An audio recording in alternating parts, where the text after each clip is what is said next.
So thank you so much for having me, and thank you so much for joining to this presentation titled Journalism as an Institution in the Age of Artificial Intelligence, the Case of China and Beyond.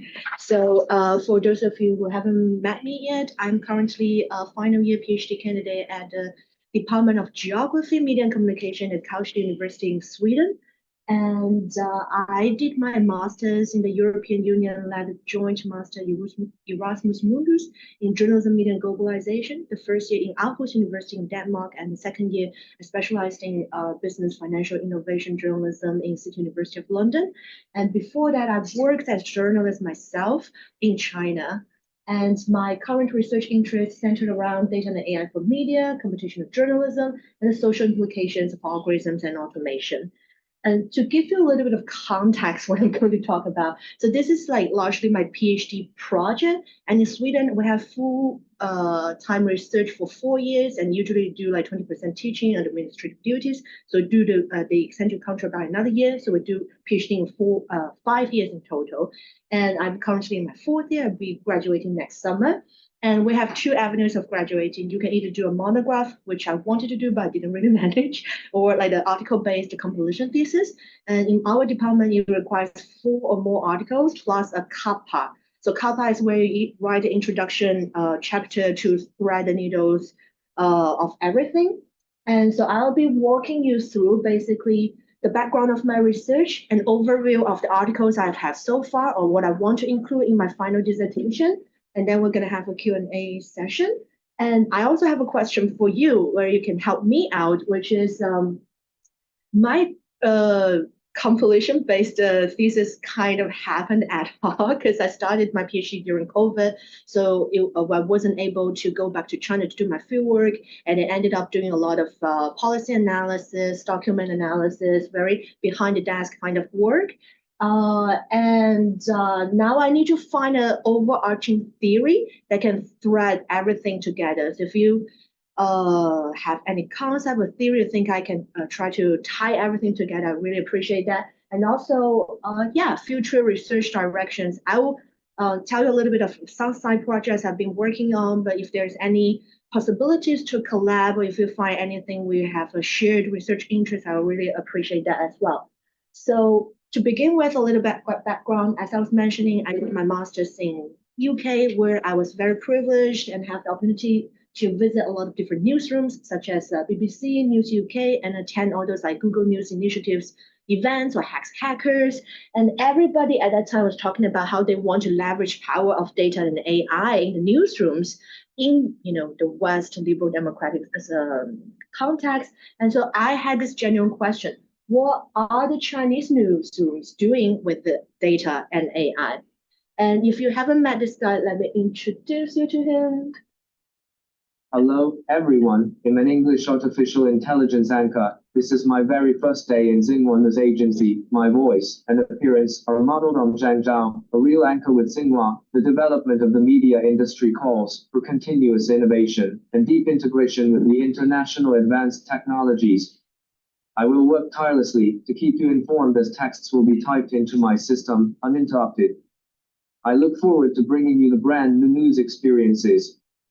Yeah, so this is one of the Xinhua so-called AI news anchor that was launched at the end of 2018. So you know that Chinese newsrooms are experimenting with a lot of like AI technologies, automation.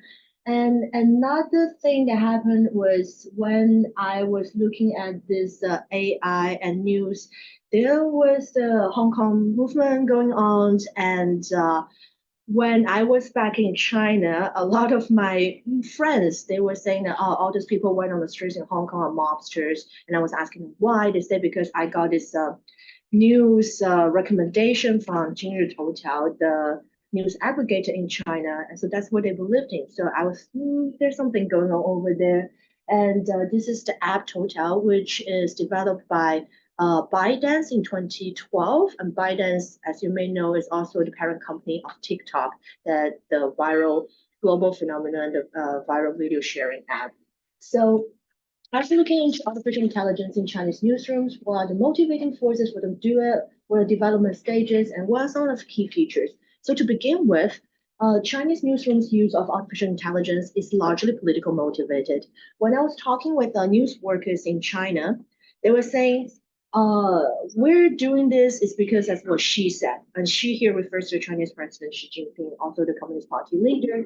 And so there's this huge motivation for them to innovate because the government says so. And then, but there were also sprinkles of like survival instincts and their professionalism, and also this market concern. There's like this different types of media uh, organization that are trying to, also share the similar challenges that are akin to the ones experienced by the Western newsrooms.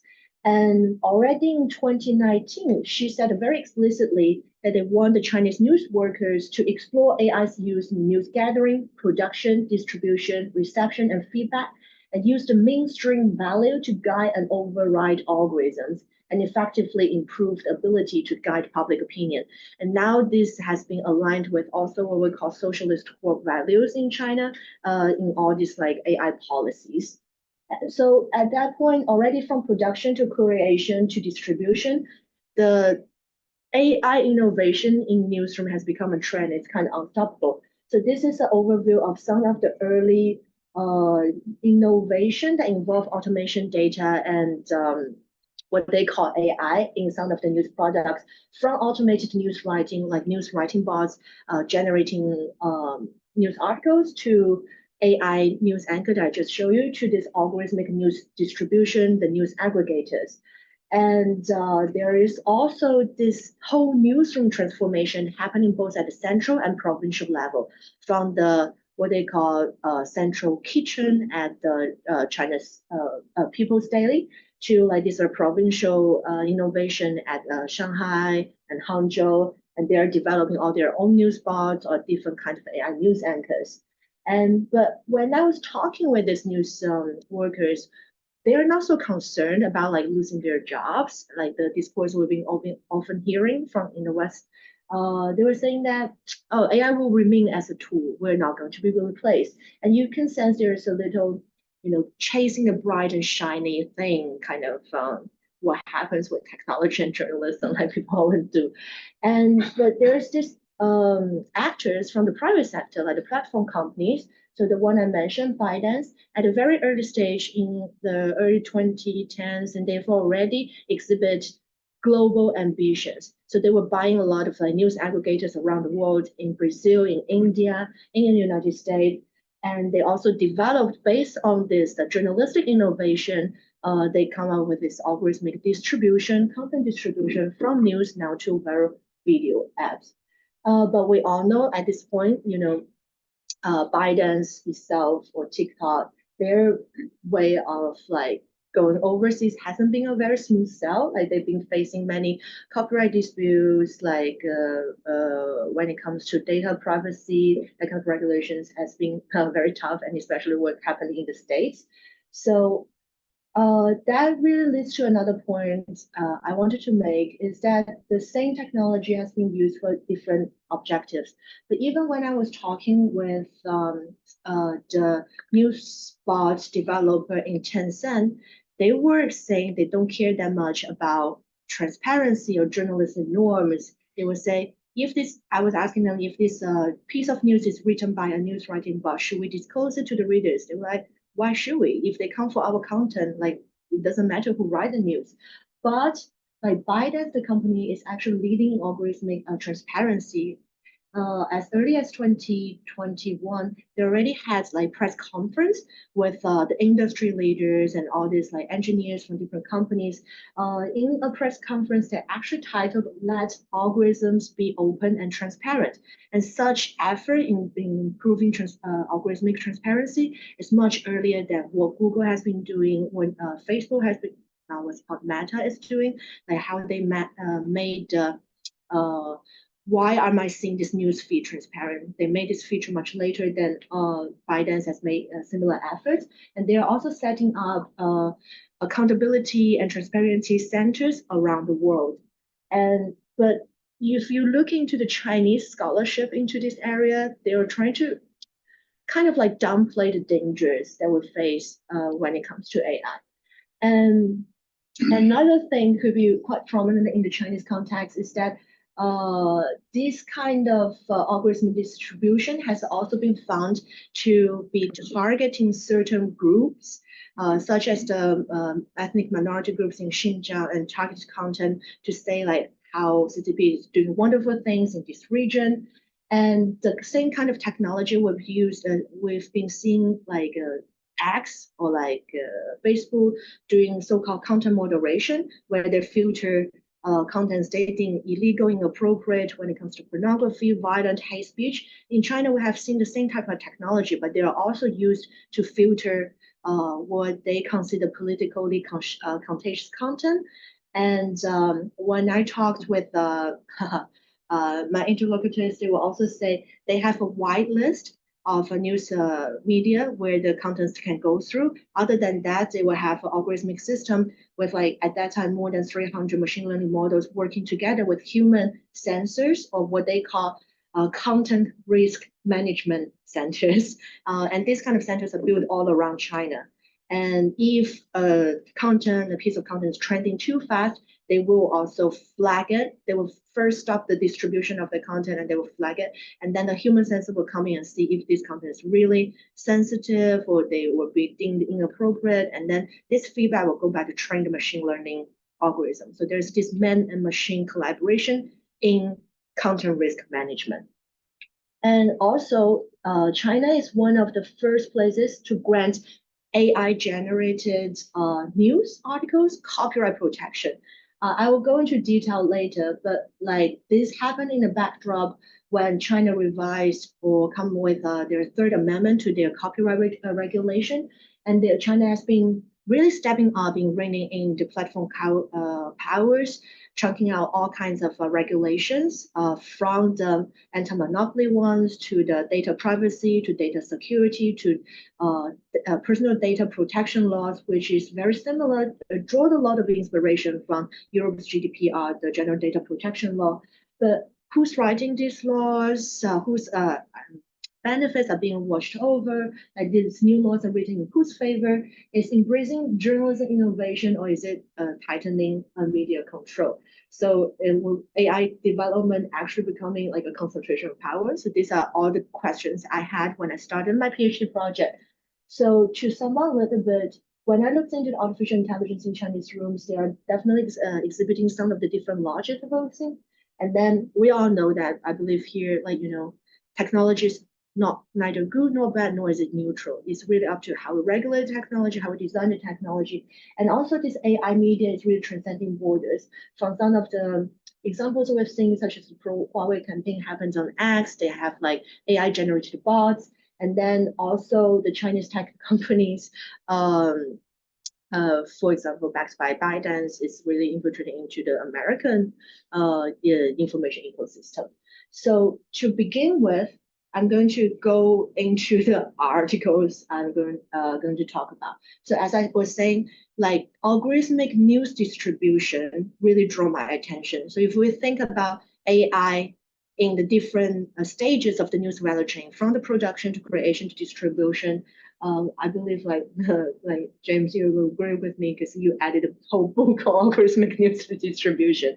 So one of the earliest articles I've collaborated with my colleagues on, we worked on mapping out the algorithmic news distribution in China, and also through a case study of Toutiao. The Toutiao is the news aggregator flagship product from ByteDance.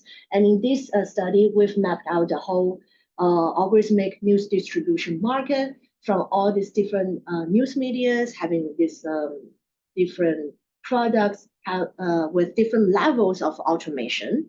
And then we also charted out the whole journey of ByteDance, the company, and how it developed through over time with the domestic development, such as the product launch, the launch of the AI lab, but also the overseas market development, where they're trying to, go to the Brazil market, Indian market, and the US. And this all happened in tandem with like the Chinese states beefing up its regulation on the platforms, as mentioned, from the anti-monopoly one to the establishment of the Cyberspace Administration of China, and launching regulations from the platform company and data security, but most recently also targeting specific algorithms. So already in 2021, they have drafted regulations on targeting recommendation algorithm to begin with. And then later they had one on deep synthesized algorithm. And most recently in last year in August, they've putting in effect and regulation on generative AI. So as you can see, it's a kind of different approach from the European Union, where they have a EU AI Act, which is a comprehensive law, a risk-based approach to govern AI, whereas in China, it's more like a piecemeal kind of approach to target different kinds of algorithm now. But we don't know what's going to happen next. Maybe they're going to, their news reports talking about how they want to also draft a very comprehensive regulation to govern all kinds of AI. So as mentioned, this kind of normative perspective really drew my attention because I also believe this is some kind of the missed voice we see in media communication research when it comes to law, policy, and how the media institutions interact with the policies and in tandem with this technology. So I looked into Chinese copyright regime. And in this study, we've looked into specifically how the Chinese copyright law protects tech giants' AI innovations and disrupts the journalistic institution.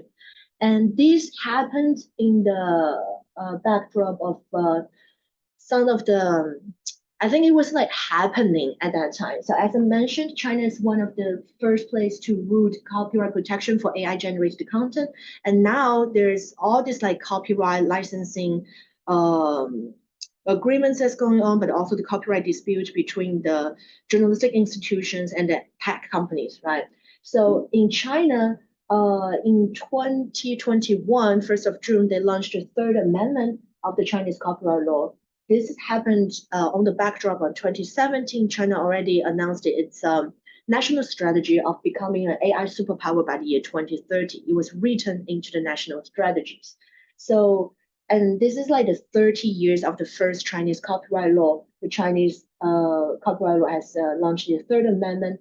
And we're looking into how the law and then the different versions of the law and the most latest amendment and also the recent court cases as our primary data and triangulated with the contextual material such as the Supreme Court's guideline and some presidential addresses and the discursive materials such as the news articles and industry reports. So in the Supreme Court's document accompanying the third amendment of the Chinese copyright law, it already says that great importance needs to be attached to the new demands raised by the technological development. And he mentioned like AI, big data, and even blockchain.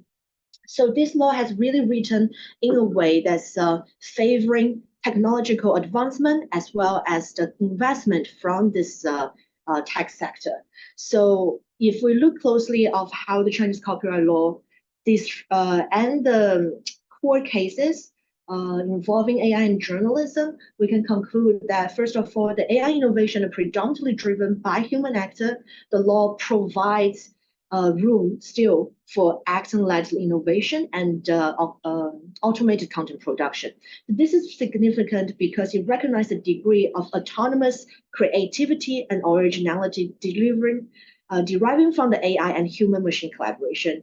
And also the law institutionalized and separates authorship and ownership in China's context, which is kind of an innovative approach when it comes to governing copyright law. And by doing so, AI-generated works becomes protected by the law, which means that AI are transformed into a wealth-generating asset that favors the tech companies who have the infrastructure to build AI and the copyright of the works that AI generates. And also the law prioritizes and reinforces the position of the state and the investors and the tech industry, often at the detriment of journalism. So this is from the Chinese case. And in my next study, I went a bit crazy because I was asked, oh, this is happening in China. What has been happening in the States? I was like, I don't know, maybe let me find out.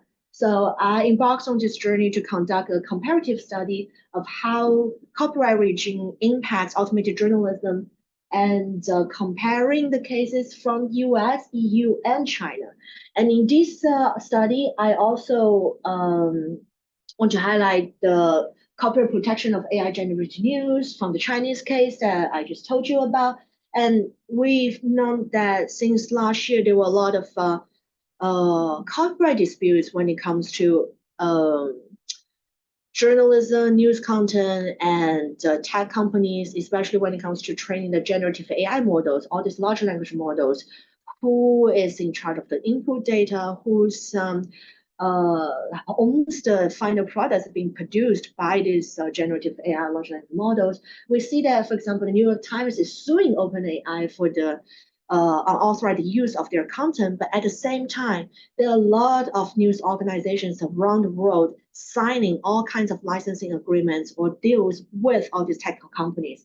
For example, Axel Springer is signing deals with OpenAI, so is Associated Press, Financial Times, all of them coming almost on a weekly basis. You see some new deals coming up, and also with different AI companies. So the research gaps identified here, first of all, as I mentioned, is the missing voice of law and policy in the research in the intersection of technology and journalism. And when we talk about copyright and artificial intelligence, a lot of times we talk about, fiction works, novels, paintings, but there is a missing perspective of this nonfiction, especially when it comes to news. News is currently being protected under copyright regimes and also software. But is it the right avenue we should pursue? This is also I want to ask. And there's also this missing international perspective and comparative approach. So I made an attempt to really trying to make a better theoretical development in this case.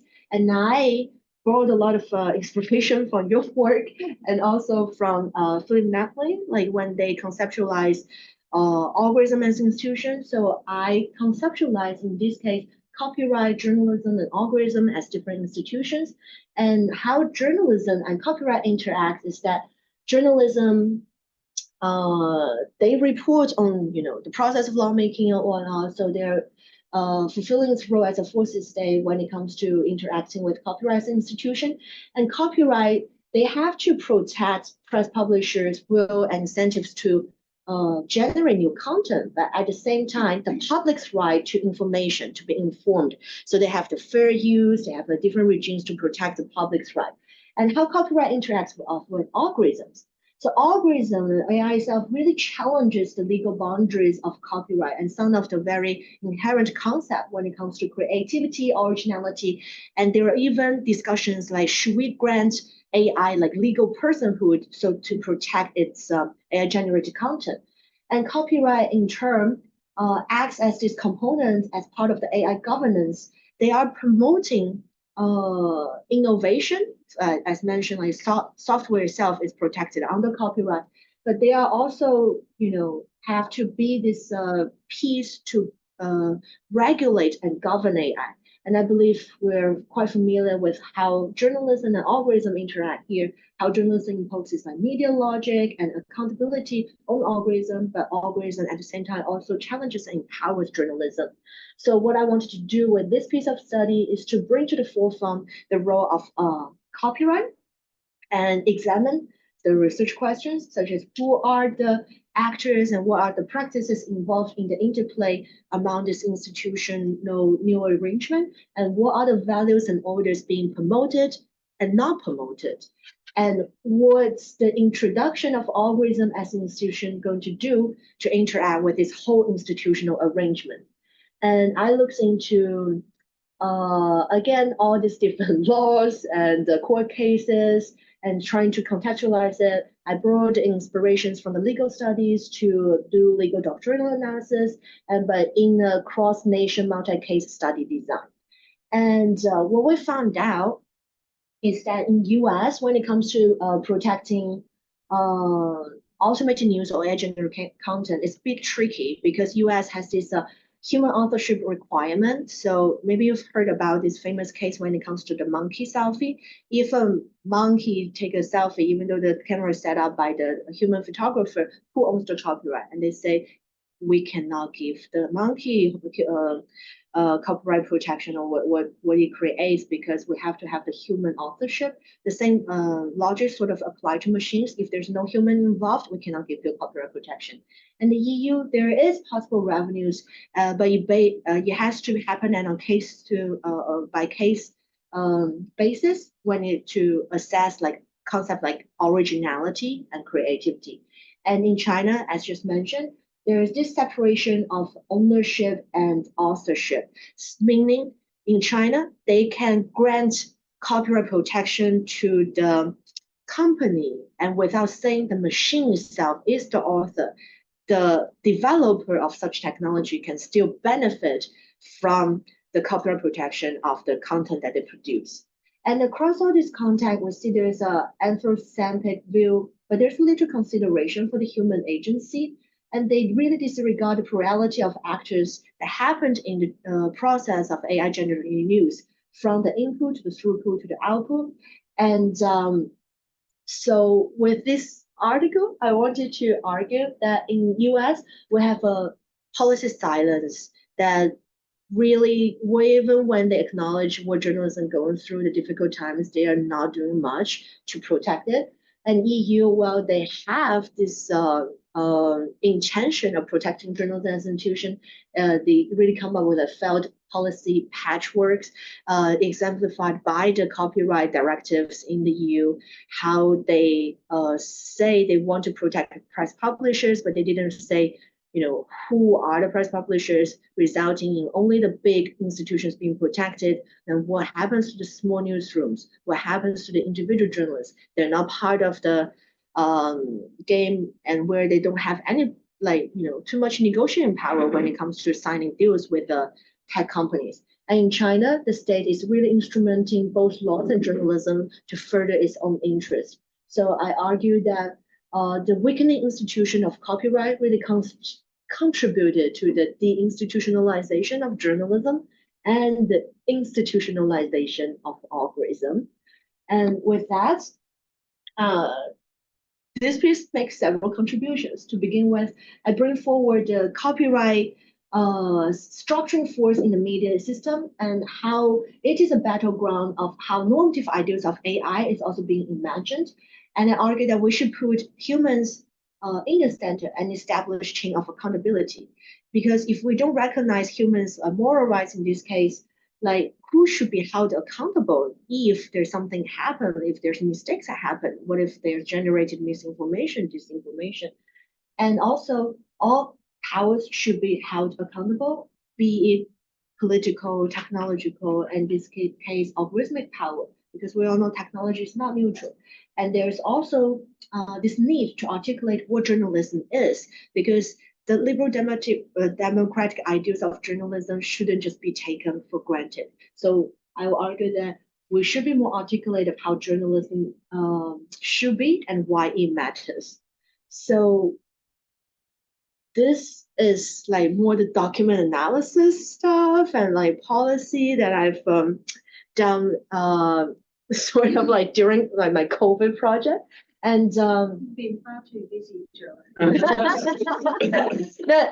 then I ventured into, like I want to like see what the journalists are actually doing, right? So in this piece, I collaborated with Xiaolu from Amsterdam and Rodrigo from in the US at Amherst. We're assessing the journalism role performance in the Chinese media's coverage of AI. So what journalists themselves are interacting with AI algorithm and through their reporting.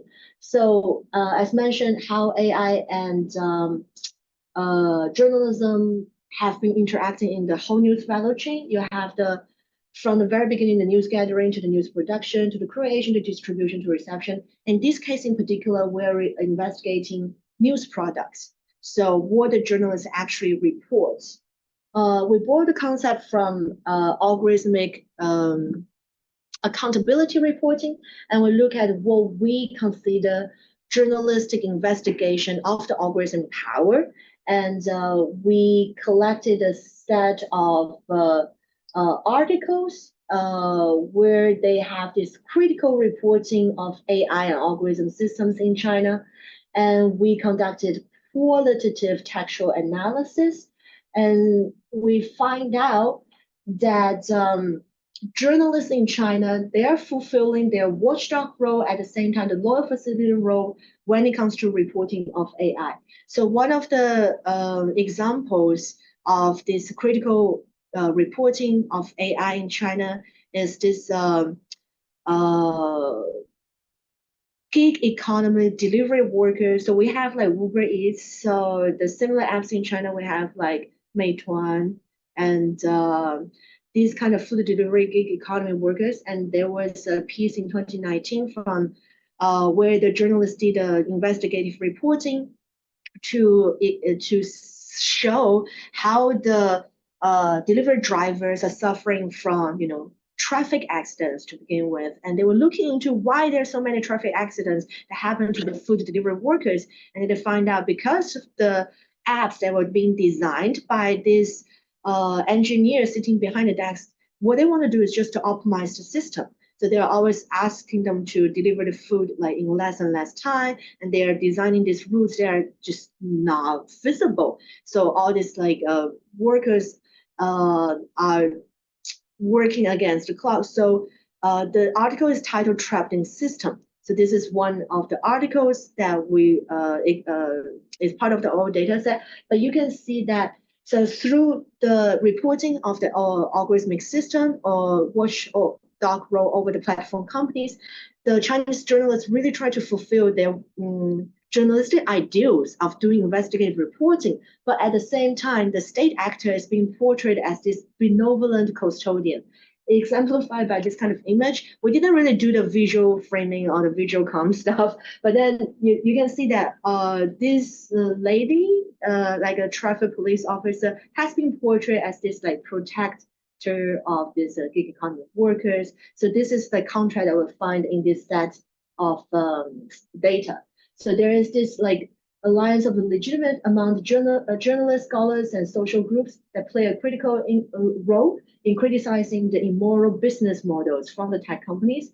But then they don't really criticize the state power or talk too much when it comes to the policy making. But interestingly, this article actually generated a national debate in China when it comes to gig economy. And then later on, there were more initiatives from the state to establish social welfare or minimum wage for the gig economy workers. And also the tech companies themselves come out and say that now we want to, redesign a little bit of our algorithmic system, and we will factor in the workers' rights and all of that.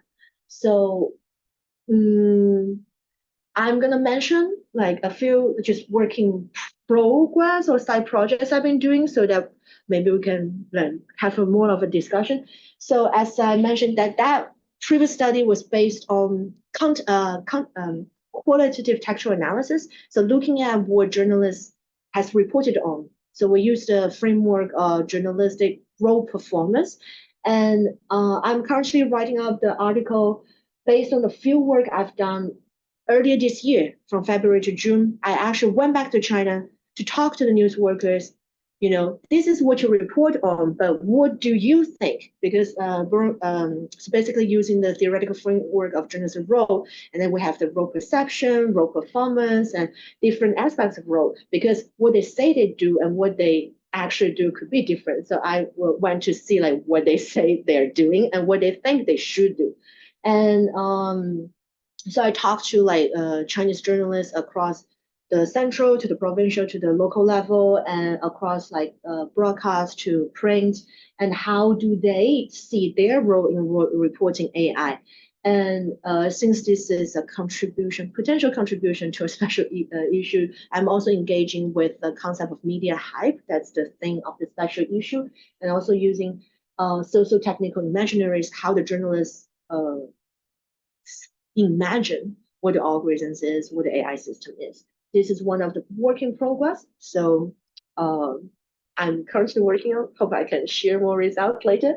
And some of the side projects, I've also collaborated with Bibo from Oregon, I believe, and on automated inequality. So examining the social implications of artificial intelligence in China, how AI systems could exacerbate the rural-urban divide, the gender inequality, and social inequalities in China. And it's a contribution to the handbook, research handbook on artificial intelligence and communication. I have an ongoing project on auditing algorithm in AI chatbots and algorithmic using algorithmic accountability as a framework to audit AI chatbot on generative search engine and political information retrieval, meaning election news. So we know that before the traditional search engine, you have the list of results. But nowadays, with like powered by large language model, a lot of the search engines are generate their results with a synthesized narrative text. And we found that quite dangerous. You have and this like space is really developing. Previously, we had Googlebot, now it's called Gemini. We had ChatGPT, now it's being able to connect to the internet, live internet. And previously, we had Bing from Microsoft, now it's being called Copilot. In China, we have all different kinds of products as well, such as Baidu's Wuyan Yixin, developed by China's tech giant. And 2024 is the year of election. So there's a lot of concerns when it comes to misinformation, disinformation, election, and this like generative search engine. So that's a case I just showed you, really focused on Copilot and the Taiwan election that happened in earlier this year, in January the 13th. The article is currently under review, so hopefully I'll be able to share. But the goal is also to actually develop the framework. I'm plugging the flag here. I'm calling it giraffe. It's called Generative Information Retrieval Accountability Assessment Framework. I'm quite proud of the name. And the giraffe, I think it sounds catchy. And then, but the whole idea is that it's beyond the benchmark that the computer scientists come up with to assess the accuracy quality of the large language models. We also wanted to bring in this aspect of democratic norms, the journalistic norms, some when it comes to neutrality, anti-bias, or the journalistic norm when it comes to timeliness. So this is the framework we are trying to come up with. But the first step, as I mentioned, is to come up with all this like empirical evidence. So this is the effort we've been trying. So one last thing, I'm co-guest editing a special issue on generative AI governance, innovation institution imaginary with Fabian from Woodbridge University. And James is contributing an article. Potentially. So this is also interesting space to look into, like when it comes to generative AI and governance. So hopefully, yeah, more exciting things coming up. So as mentioned, if you have any good ideas, what if there's some concept or theory that comes to mind when I was talking, and what are some future research direction we will recommend? So this is also a tentative title, Journalism as an Institution in the Age of Artificial Intelligence. If you have a better title suggestion, I will also welcome that. And then I'm going to print it on my dissertation. So I will give you a shout out in the acknowledgement for sure. So yeah, that's all from me for now. Thank you so much.